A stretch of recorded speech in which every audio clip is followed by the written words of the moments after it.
सांगलीमध्ये भारतरत्न व माजी पंतप्रधान स्वर्गीय राजीव गांधी यांच्या 80व्या जयंतीनिमित्त आज काँग्रेस भवनमध्ये सांगली शहर व जिल्हा काँग्रेस कमिटीच्या वतीने पृथ्वीराज पाटील यांच्या मार्गदर्शनाखाली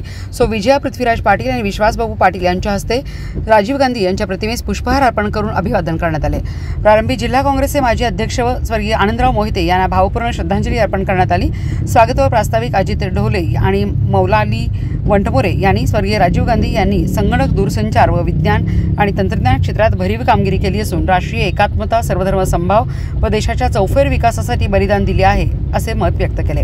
यावेळी विजया पृथ्वीराज पाटील, विश्वासबाबू पाटील, करीमभाई मिस्त्री, किशोर शहा, मुन्ना कोरणे, बिपिन कदम, सनी धोत्रे, श्रीकांत जाधव, वकील संजय मेंढे, CR सांगलीकर, डॉक्टर सिकंदर जमादार, प्रकाश मुळके, सचिन चव्हाण,